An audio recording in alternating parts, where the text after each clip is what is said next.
Hi అండి. నాకు కొంచెం చిన్న సర్జరీ జరిగిందండి. అందుకే స్టోరీస్ ఇవ్వలేకపోయాను. ఇక కంటిన్యూ ఇస్తాను. స్టోరీలోకి వెళ్ళిపోదాం. నా రావణ్ బాస్ పార్ట్ 105.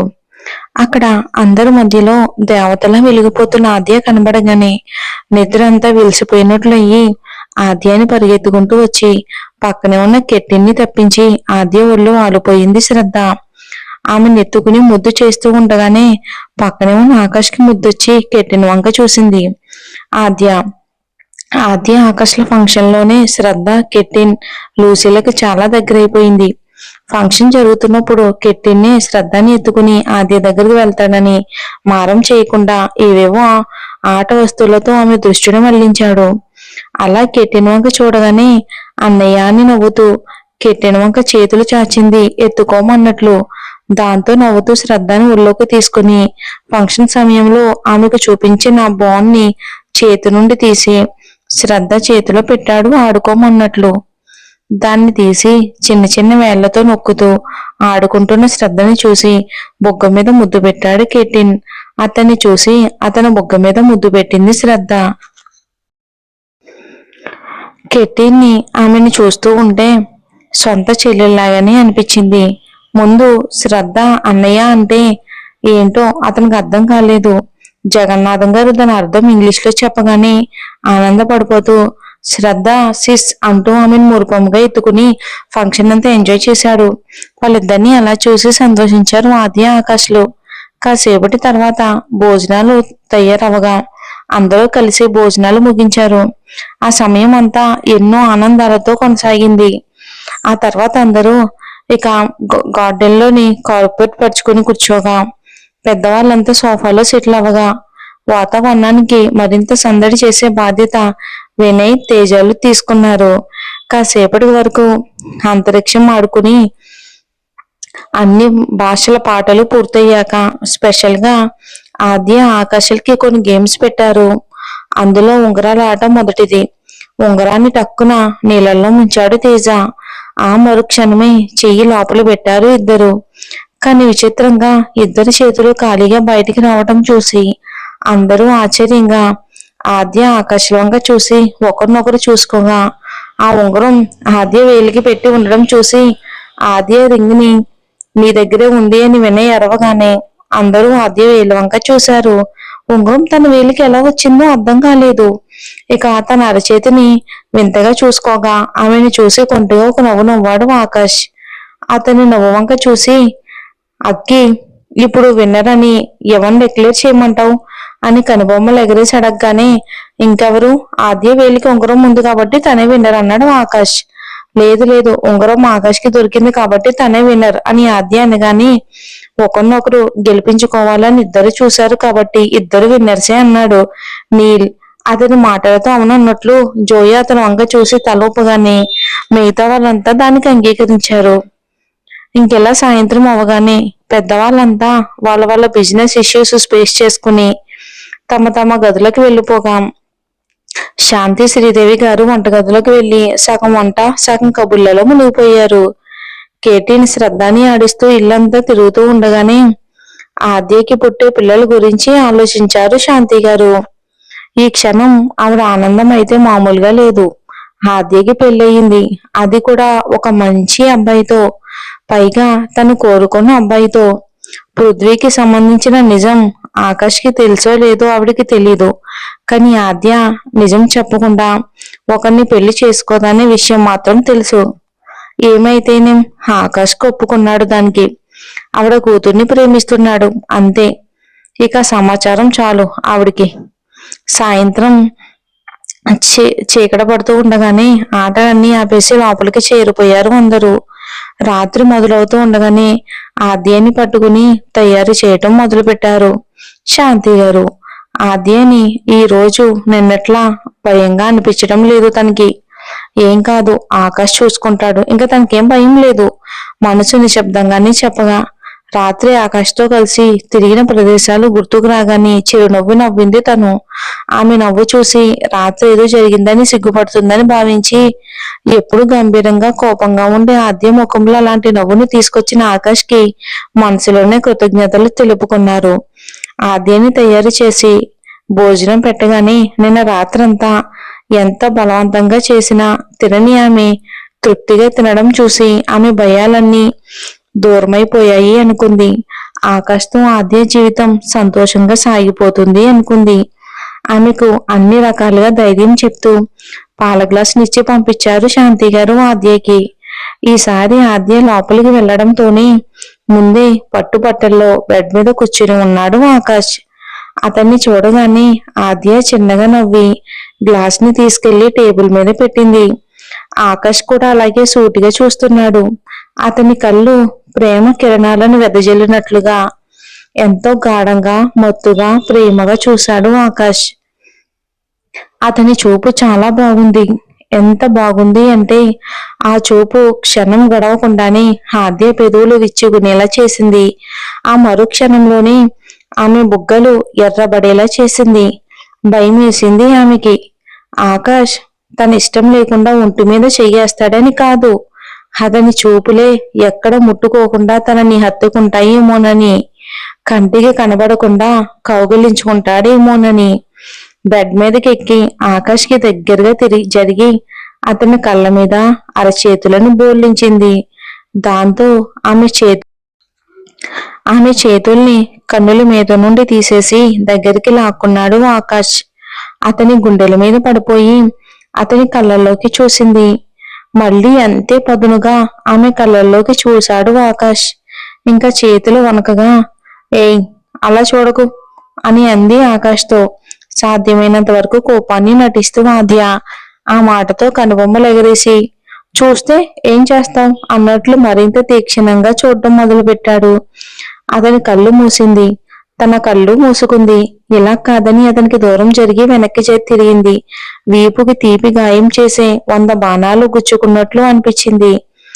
అతని వెనక్కి పరిగెత్తింది. మరుక్షణంలోనే ఆమె వైపుకు తిరిగాడు.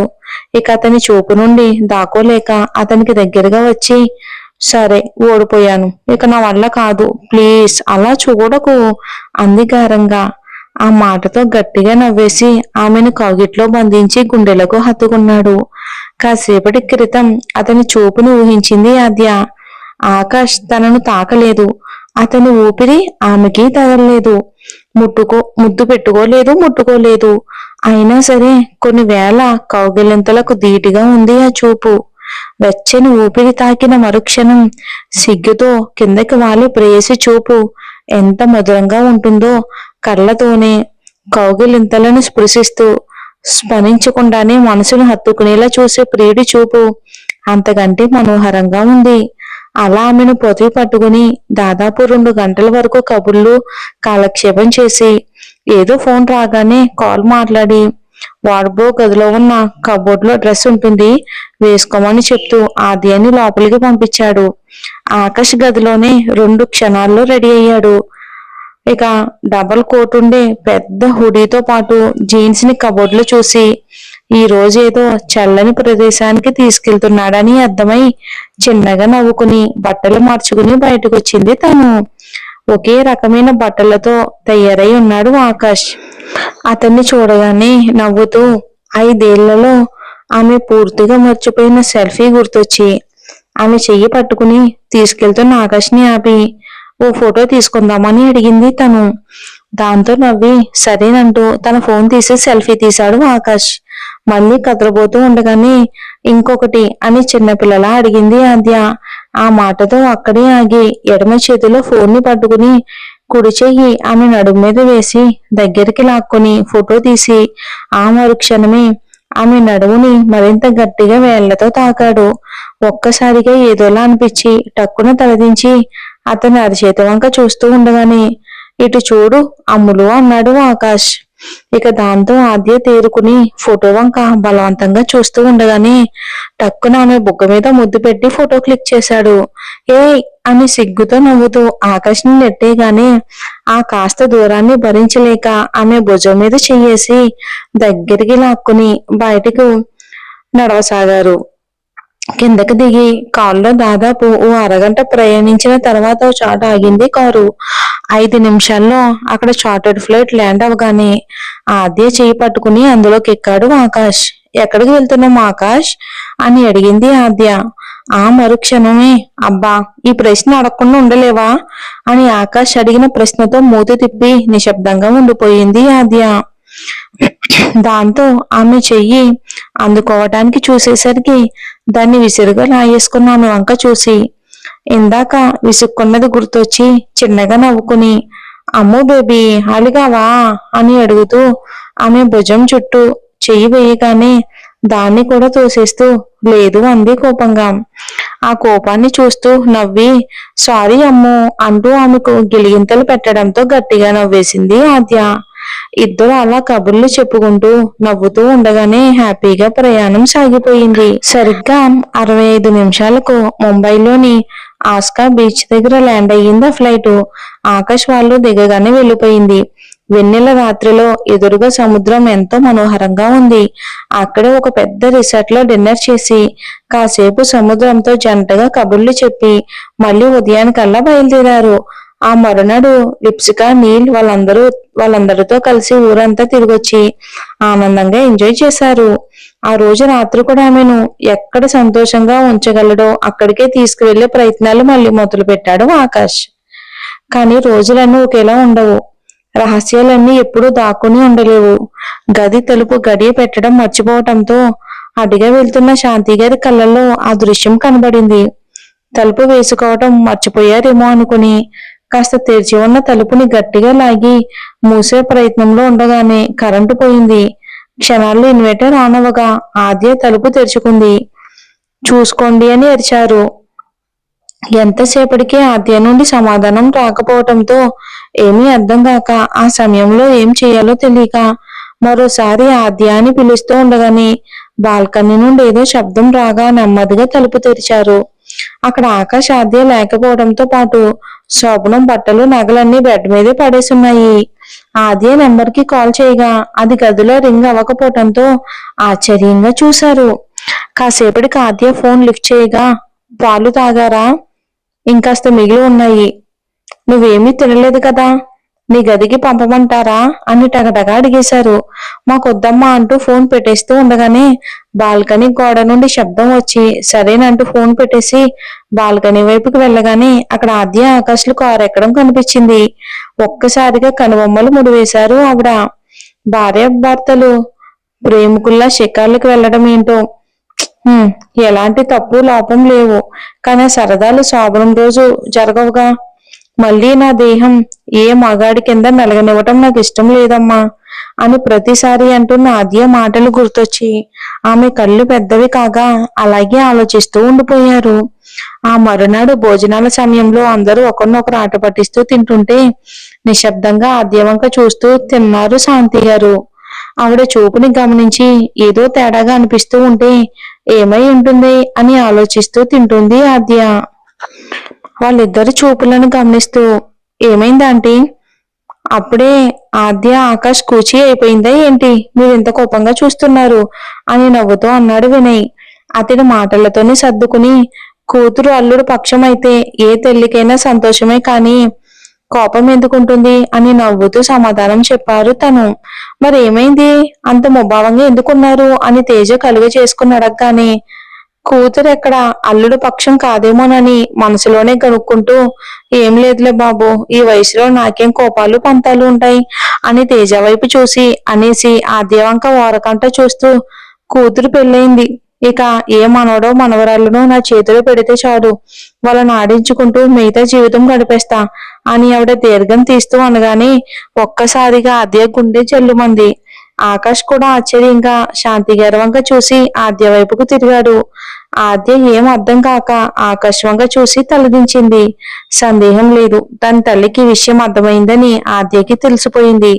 ఎలానో తెలియకపోయినా ఆమె ఆలోచించలేకపోయింది.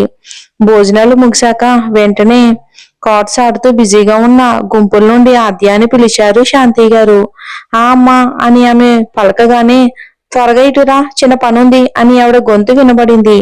దాంతో తన తల్లి అడగబోతున్న ప్రశ్న ముందే తెలిసి ఉండడంతో గాఢంగా ఊపిరి వదిలి ఆకాష్కి అనుమానం రాకుండా చిన్నగా నవ్వి ఇప్పుడే వస్తానని చెప్తూ వెళ్ళింది తను. ఆమె వెళ్తూ ఉండగానే తెలియకుండా అటువైపే చూస్తూ ఉండిపోయిన ఆకాష్ భుజాన్ని చిన్నగా తట్టి ఈ లోకానికి తీసుకొచ్చాడు వినయ్. అది చూసిన నీళ్ళు నవ్వుతూ కాసేపు కూడా దూరంగా ఉండలేనంత ప్రేమని గొడవల పేరుతో ఎలా దాచావు ఆకాష్ అని అన్నాడు నవ్వుతూ. ఆ మాటతో మావాడికే కాదు ఆద్యకి కూడా వీడంటే ప్రాణం. ఉన్న ప్రేమని కోపం వెనుక ఎలా దాచిందో తనని అడగాలి ముందు అన్నాడు వినయ్. అయినా ఆద్యకి సార్ అంటే ఇష్టమేమీ లేదు ముందు. సారే తన చుట్టూ తిరుగుతూ ప్రపోజ్ చేశారు అని అంది అపర్ణ. ఆ మాటతో అమ్మా అపర్ణ, నువ్వు మరి నీ ఫ్రెండ్ ని అంత వెనకేసుకుంటూ అనక్కర్లొద్దు. ఆద్య ఆకాష్ అంటే పడి చచ్చిపోయేది, వీడు నా ఫ్రెండ్ మరి అని భుజం మీద చెయ్యేసి గర్వంగా తడుతూ చెప్పాడు వినయ్. బాబు వినయ్, అంత సీన్ లేదు. అది ఆద్య, దాని గురించి నాకు బాగా తెలుసు. దాని అందానికి మీ హీరో పడిపోయి ఉంటాడు అంతే అంది అపర్ణ. దాదాపుగా ఎప్పుడు ఎదురు తిరిగి మాట్లాడిని అపర్ణ ఈ రోజు ఉన్న పలంగా అంత మాట అనేసరికి షాక్ అయిపోయి ఈ అమ్మాయి ఆ అమ్మాయేనా అని ఆకాష్ చెవి దగ్గరకు వచ్చి గుసగుసగా అడిగాడు వినయ్ ఆమె వంకే చూస్తూ. ఏమో రా, నాకు అది డౌట్ గా అనిపించింది అని ఆకాష్ అనగానే ఎందుకైనా మంచిది, ఇక్కడతో ఆపేస్తా, ఇంక లాగితే ఇక ఈమె తెంపేసేటట్టుంది అన్నాడు వినయ్. ఆ మాటతో ఆకాష్ తన చూపులను వినయ్ వంక తిప్పి కళ్ళతోనే గుడ్ డిసిషన్ అని అనడంతో ఓకే ఓకే కూల్ అప్పు అంటూ నవ్వాడు వినయ్. అమ్ములు గదిలోని సోఫా మీద తన పక్కగా కూర్చున్న ఆద్య వంక చూసి చిన్నగా పిలిచారు శాంతి గారు. అని అంది ఆద్య. నువ్వంతా తెలివిలేని దానివి కాదని నాకు తెలుసమ్మో. నీకు తెలుసు నేను దేని గురించి మాట్లాడుతున్నాను. ఆద్య నిశ్శబ్దంగా ఉంది. కాసేపటి తర్వాత గాఢంగా ఊపిరి వదిలి ఆమె చేతి మీద అరచేతిని బోర్లించి చూడమ్ము, ప్రపంచంలో తండ్రన్న స్థానానికి ఎంత విలువ ఉన్నా ఓ తండ్రి ఎప్పటికీ ఓ తల్లవలేడు. ఎందుకంటే మనసుకి దేహానికి ముడిపడి ఉన్న ప్రతి చిన్న విషయాన్ని అర్థం చేసుకునే బంధం తల్లి కూతుళ్ళ మధ్యలో ఉంటుంది. దీనికేం తెలుసని నువ్వేమనుకుంటున్నావో. మా అమ్మ నాకు చిన్నప్పుడే పెళ్లి చేసింది. నాన్న జీవితాన్ని నాశనం చేస్తూ ఉంటే చూస్తూ నిశ్శబ్దంగా నిలబడింది. తనకి నేనంటే ప్రేమ లేదనుకున్నదేమో అని అంటూ ఉండగానే ఆవిడ కళ్ళల్లో నీళ్లు నిండిపోయాయి. ఆద్య కళ్ళల్లో నీళ్లు నిండేందుకు సిద్ధంగా ఉన్నాయి. ఆ రోజు నిన్ను రక్తపు మడుగుల్లో చూసిన రోజు నిన్ను కన్నప్పుడు పడిన పురుటి నొప్పుల కంటే ఎక్కువ నొప్పేసింది. తెలుసో తెలియకో నా చేతులతోనే నీ గొంతు నులివేశానని గుర్తొచ్చిన ప్రతిసారి ప్రాణం పోయినంత బాధ కలుగుతుండేదమ్మో. నేను బాధపడితే మీ నాన్న కూడా బాధపడతారని కన్నీళ్లు మింగుకునేదాన్ని. నువ్వేమనుకుంటున్నావో, నువ్వొక్కదానివే కన్నీళ్లు రాకుండా ఎవరూ చూడకుండా ఉండేందుకు జీవితాంతం ప్రయత్నిస్తున్నావని. కానీ మేమిద్దరం ఒకరం బాధపడితే ఇంకొకరం ఎక్కడ ధైర్యాన్ని కోల్పోతామేమోనని. నేను ఈ ఫోటో చూసినప్పుడల్లా కూడా ఎక్కడో ఒక చోట గతాన్ని తలుక్కోమన్నప్పుడు ఆ చేదు మా నవ్వుల్లో చేరకుండా తీయదనాన్ని నటిస్తూ బతికేశాం అని అంటూ ఉండగానే ఆమె కళ్ళ నుండి ఇటు ఆద్య కళ్ళు నుండి ఒకేసారి నీళ్లు చేరగా అమ్మా అంటూ ఆవిడ భుజం మీద తల మోపి బోరుని ఏడ్చింది.